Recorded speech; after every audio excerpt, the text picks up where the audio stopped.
गलत से अगर वो रामायण के बारे में पढ़ ले, मनुस्मृति के बारे में मंत्र पढ़ ले तो उनको जीवा काट लिया जाता था। माता सावित्रीबाई फुले के तो उन्होंने महिलाओं को पढ़ाने पर विशेष जोर दी, बल दिए। या जितने महिलाएं लोग नौकरी ले रहे हैं उनके लिए अगर सही रूप में कोई ईश्वर हैं, भगवान के रूप में हैं, तो डॉक्टर B.R. अम्बेडकर साहब हैं। और मुस्लिम हमारे देश में बराबर भागीदारी निभाते हैं, उनका बराबर का योगदान है, उनको कहीं हम। तो आप देख रहे हैं नजर जनता न्यूज़, आप सभी का स्वागत है। तो देखिए आज एक अनुभवी शिक्षक जो दिलीप सर हैं, जो बहुत अच्छे टीचर हैं और इनको बहुत अच्छे से किसी सब्जेक्ट के जो ज्ञान है अच्छे हैं। तो चलिए मैं उनसे आज मैं बात करूंगा कि बाबा साहेब के क्या योगदान रहा हमारे देश में और यहाँ के जो जनता लोग थे उनमें क्या क्या योगदान किए हैं कि जो हमारे देश के जो रहने वाले लोगों को जो कठिनाइयाँ था उन सभी को बाबा साहेब ने अपना कलम के दम पे क्या इतना ख़त्म किए हैं। क्योंकि जो पहले के जो लोग थे जैसे में हो जाए, कोई जात तो नहीं मान लूँगा, लेकिन फिर भी जो नीच जाति के थे उनको बहुत प्रताड़ित किया करते थे और सहना पड़ता था। तो बाबा साहेब अपने कलम के दम से इन सभी का छुआछूत हटाए हैं। तो देखिए मैं एक दिलीप सर से मैं बात करता हूं जो अनुभवी शिक्षक है, मैं इनसे ही मैं बात करता हूं कि बाबा साहेब के हमारे देश में क्या योगदान रहा। मैं इनसे ही मैं आपको बात कराते हैं। सबसे पहले नज़र जनता न्यूज़ में आपका स्वागत है सर। बहुत बहुत धन्यवाद नज़र जनता न्यूज़ का कि आपने हमारे आवाज़ को लोगों के बीच पहुंचाने का कार्य कर रहे हैं, इसके लिए बहुत बहुत धन्यवाद। सबसे पहले अपना परिचय देते हुए कुछ बाबा साहेब के बारे में कुछ बताइए सर। मेरा नाम दिलीप कुमार हुआ और मैं एक शिक्षक हूं। अभी वर्तमान में उत्क्रमित +2 उच्च माध्यमिक विद्यालय रावसनगंज में मैं पढ़ाता हूं। और मैं जहां तक बाबा साहेब की सवाल है तो सबसे पहले तो जितने भी बाबा साहेब के मानने वाले लोग हैं और ख़ास करके भारत के सभी लोगों को मैं क्रांतिकारी जय भीम, नमो बुद्धाय, जय भारत, जय संविधान के साथ उनको मैं अभिवादन करता हूँ। सर लोग इतना पहले सुनते थे कि लोग के एक साथ बैठना पढ़ना बहुत नामुमकिन था, तो उसमें बाबा साहब के क्या भागीदारी उसमें? बहुत बड़ा योगदान। अगर सच पूछिए तो हम तो कहेंगे कि अगर हमारे लिए कोई ईश्वर हैं तो बाबा साहब ही उन्हीं का देन है कि इन्हीं के बदौलत आज हम एक टीचर बन पाए हैं। अगर बाबा साहेब नहीं होते तो हम टीचर भी नहीं बनते। आज अपने बाल बच्चे, अपने समाज को आज जो शिक्षा दे रहे हैं वो शायद हम नहीं दे पाते। इसके पीछे आप रीज़न जानते हैं कि हमारा जो धर्म है, जिसको हम हिंदू धर्म कहते हैं, और ये मनुस्मृति पर आधारित धर्म है, जिसमें मनुस्मृति को आप अध्ययन कीजिएगा तो स्पष्ट रूप से पाइएगा उसमें भारत में 4 प्रकार के जाति वर्ण की व्यवस्था की गई थी, जिसमें सबसे ऊपर जात जो था वो ब्राह्मण थे, जिनको पढ़ने लिखने और धन संपत्ति और शस्त्र रखने का अधिकार था। उसके बाद दूसरा जो वर्ण थे वो क्षत्रिय थे, क्षत्रिय को पढ़ना और शस्त्र रखना और संपत्ति रखना था, उनको पढ़ाने का अधिकार नहीं था। और उसके बाद तीसरे नंबर पर वैश्य समाज आते थे, जो कैटेगरी वर्ण बांटा गया था, वो पढ़ सकता था और संपत्ति रखने का अधिकार था, उसको अस्त्र और पढ़ाने का उसका व्यवस्था नहीं था। लेकिन शूद्र जो सबसे निम्न क्वालिटी में, सबसे जो नीच जाति में जिसकी गिनती की गई, उस शूद्र जाति होता है। और शूद्र जाति में आप जान के अचंभव होंगे कि 6743 जातियां से भी ज़्यादा शूद्र में आते हैं, जिसमें भारत के मूल निवासी 85% लोग इसी में आते हैं। और इनकी स्थिति इतनी दयनीय थी, संविधान लिखने के पहले और संविधान के बाद भी लागू हुआ रहा। धीरे धीरे इसमें लोग संविधान को मान रहे हैं तो ख़त्म होते रहा। न तो इनको पढ़ने का अधिकार था, नहीं तो इनको संपत्ति रखने का अधिकार था, और न ये शस्त्र रख सकते थे। ये ऊपर वाला जो तीनों वर्ण थे, आपको ब्राह्मण, क्षत्रिय और वैश्य, इसको केवल उनको सेवा करना था। और जैसा कि अब बाबा साहब के बारे में पढ़े होंगे कि बाबा साहब जब अध्ययन करते थे तो उनको क्लास के बाहर बैठाकर पढ़ने की इजाज़त था। वो अगर ब्लैक बोर्ड पर भूल से कभी लिखने के लिए जाते थे तो आगे में जो उच्च जाति के लोगों को जो खाना पानी रखा हुआ रहता था, वो छुआने के डर से उसको क्लास में उनको एंट्री नहीं किया जाता था।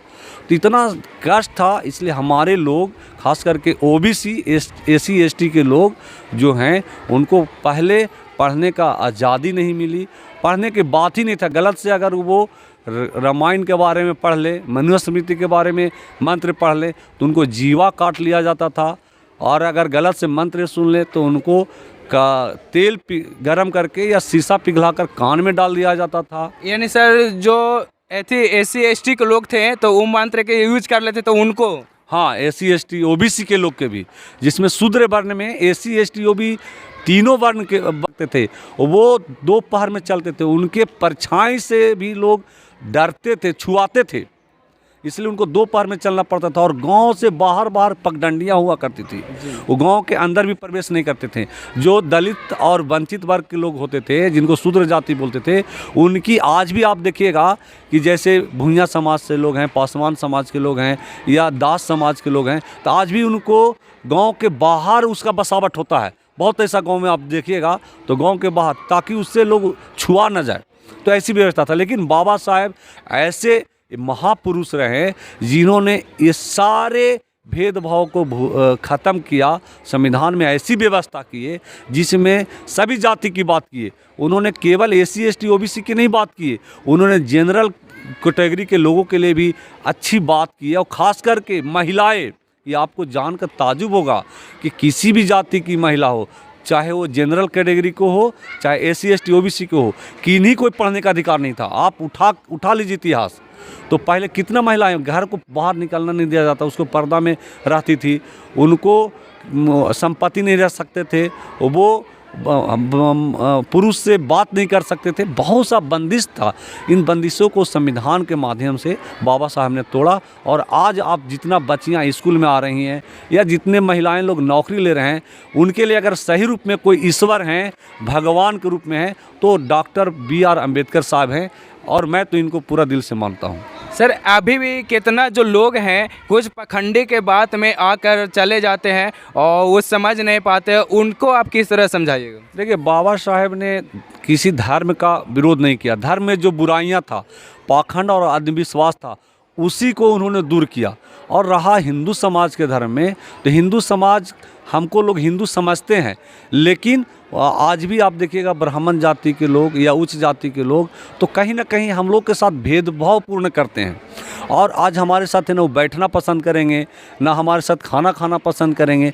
तो ये जो स्थितियां जो बनी हुई है, ये स्थितियां बहुत भयावह स्थिति है, और इस स्थिति को भेदभावपूर्ण ख़त्म होना चाहिए। और विकास, भारत का विकास तभी संभव है जब सारे लोगों में एक समानता आएगा, एक दूसरा जात पात को हटाना पड़ेगा। अब किसी भी जाति के लड़का लड़की के साथ संबंध, शादी विवाह कराना पड़ेगा, तब दहेज प्रथा की भी समाप्ति होगी और ऊंच नीच की भी व्यवस्था खत्म होगी और सभी लोग को मान सम्मान बराबर रहेगा। सर तो आप थोड़ा सा इनको बारे में थोड़ा बता दीजिए। सावित्रीबाई फुले, बहुत से ऐसे लोग होते हैं कि सावित्रीबाई फुले के बारे में नहीं जानते हैं। देखिए, माता सावित्रीबाई फुले भारत की प्रथम महिला शिक्षिका मानी जाती है। लोग कहते हैं कि माता सरस्वती जी विद्या की देवी हैं, लेकिन हम कहीं पर नहीं पढ़े हैं कि माँ सरस्वती जी ने कोई ग्रंथ लिखे हैं, उनके द्वारा लिखा गया ये पुस्तक है, या उन्होंने इतना बच्चों को कभी पढ़ाई हो, या उनके द्वारा खोला गया पहला कहीं पर स्कूल हो। लेकिन आप जानते हैं, माता सावित्रीबाई फुले शादी करने के बाद उनको ब्राह्मण लोग, ऐसा व्यवस्था था कि जब शादी के पहले बचपन में पढ़ना चाहते थे तो उसको लोग पढ़ने नहीं देते थे। उनके माता पिता को, उसको हम लोग मुर्गी बोलते थे। महाराष्ट्र में मुर्गा, लड़का को मुर्गा और लड़की को मुर्गी बोला जाता है। तो मुर्गी पढ़ेगी तो आपकी पिता मर जाएंगे, या गांव में अकाल पड़ जाएगा, या पूरा गांव में हैजा फैल जाएगा। ऐसा भ्रम लोग फैला के, जो मनुवादी विचारधारा के लोग थे, रखे हुए थे। लेकिन उनके जो शादी ज्योतिबाबाई फुले से, जो सावित्रीबाई फुले के जो पति हुए ज्योतिबाबाई फुले, वो पढ़ने में काफ़ी तेज थे। और उनका देखिए, सभी ब्राह्मण सभी गलत नहीं होते, उनका जाति ब्राह्मण ही थे, वो काफ़ी अच्छा मित्र थे। उनके साथ मिलकर पढ़ा, और ज्योतिबाबाई फुले शादी के बाद अपनी पत्नी को पढ़ाएं, और जब वो पढ़ाएं तो ज्योतिबा बाई फुले के जो पिताजी हैं उस समाज के बहकावे में आके पुतोह और बेटा दोनों को घर से बाहर निकाल दिए और जिनको आश्रय फातिमा शेख दिए, जी, जो मुस्लिम की महिला प्रथम शिक्षा, और उन्होंने अपने घर में आश्रय दिया और विद्यालय खोलने के लिए उन्होंने अपना ज़मीन दी। समझ, आज जो लोग मुस्लिम के लोग दुश्मन समझते हैं कि मुस्लिम भारत के लिए दुश्मन है या खतरा है, तो आप इतिहास उठा के देख लीजिए। बाबा साहेब को भी संविधान लोकसभा में पहुंचने के लिए सबसे पहले मुस्लिम लोग ने ही उनको जिता कर भेजाया था। आज वो संविधान लिखे, अगर उनको नहीं मुस्लिम सपोर्ट करते, आप जब चीन और भारत से युद्ध हुआ था तो भारत का स्थिति जो थे उन्होंने धन दिए थे, सोना दिए थे, तब जाके चीन पर हम सही से अटैक किया और हम युद्ध को जीते थे। तो मुस्लिम हमारे देश में बराबर भागीदारी निभाते हैं, उनका बराबर का योगदान है, उनको कहीं हम ऊंच नीच नहीं समझ सकते हैं। रहा माता सावित्रीबाई फुले के, तो उन्होंने महिलाओं को पढ़ाने पर विशेष जोर दी, बल दिए, और हमारे लिए और सभी महिलाओं के लिए अगर कोई देवी विद्या के देवी हैं तो माता सावित्रीबाई फुले ही हैं, उनकी पूजा होनी चाहिए। लेकिन आज दुर्भाग्य है कि माता सावित्रीबाई फुले के बहुत पढ़े लिखे लोग, भले वो ग्रेजुएशन कर लिए हों, पीएचडी कर लिए हों, लेकिन उनके बारे में नहीं जानते हैं कि माता सावित्रीबाई फुले कौन थे। वो जात से तेली समुदाय के थे, माली समुदाय के थे। और आज माली समाज में भी आज नहीं समझते हैं कि हमारे जो विद्या के देवी हैं वो माता सावित्रीबाई फुले हैं, और वो भी आज पाखंड और अंधविश्वास की ओर हैं। और पाखंड अंधविश्वास में केवल लोगों की परेशानी है, आप उससे कभी उबर नहीं सकते हैं, उससे दूर हटिएगा तभी आपका विकास संभव है, अन्यथा नहीं होगी। सर, तो वो जो अंधविश्वास से हटने का कोई इम्पोर्टेंट कोई कारण बता दिए कि कैसे उसे हटा जा सकता है? नहीं, इसमें बाबा बिना शिक्षा के, इसमें हाँ, शिक्षा सबसे बड़ा चीज़ है कि आप शिक्षित होइएगा। जब तक आप जानिएगा नहीं तब तक मानिएगा नहीं। हम जो बोल रहे हैं इसको भी आप मत मानिए, अगर लगती है कि हम जो बोल रहे हैं सत्य है इसको परखिए। और महात्मा बुद्ध का भी यही संदेश था कि कोई भी बात हम कोई चीज़ बोल रहे हैं इसलिए उस सत्य नहीं हो सकता है कि महात्मा बुद्ध बोल रहे हैं, उसको पहले जांचिए, परखिए, और उसको जो है कसौटी पर पूर्ण रूप से उसको उतारिए। अगर खरा उतरता है तर्क के कसौटी पर तो समझिए कि बात सही है। तो आप ये तीनों चीज़ को उतारने के लिए पहले आपको शिक्षित होना पड़ेगा। आप वेल क्वालिफाइड जब तक नहीं होंगे, अच्छा शिक्षा ग्रहण नहीं कीजिएगा, तब तक ये तीनों कसौटी पर नहीं उतार सकते हैं। जैसे आप देखते हैं कि सोना को कैसे परखता है कि अच्छा सोना है या इसमें कुछ मिक्स किया हुआ है। तो सोना को पहले तपता है, पीटता है, और पीटने के बाद देखता है कि उसमें तनाव सही से हो रहा है कि नहीं, तेज़ी से वो फैल रहा है कि नहीं फैल रहा। तब देखता है कि अगर सही से फैल रहा है, तनाव सोना में ज़्यादा हो रहा है, तब समझता है कि नहीं ये असली सोना है। उसी तरह से कौन धर्म अच्छा है, कौन बुरा है, कौन व्यक्ति अच्छा, कौन अंधविश्वास है और कौन भी अंधविश्वास नहीं है, इसको परखने के लिए आपको शिक्षित होना ज़रूरी है। और सरकार इस पर विशेष जोर भी दिए हुए हैं और इस दिशा में कदम बढ़ाए हुए हैं, लेकिन लोगों को समझना होगा। लोग इस बात को नहीं समझ रहे हैं। सर, तो आप सबसे ज़्यादा किनको मानते हैं? बाबा साहब या संविधान को मानते हैं या देवी देवता को मानते हैं? देखिए, आज के 10 साल पहले मैं भी काफ़ी अंधविश्वास में और पूजा पाठ में विलीन रहा करता था, लेकिन जब से मैं बाबा साहेब और महात्मा गौतम बुद्ध के बारे में जाना, और किसी को कहने से मैंने नहीं माना, उनके बारे में अध्ययन किया हूँ और अभी मैं लगातार कर रहा हूँ।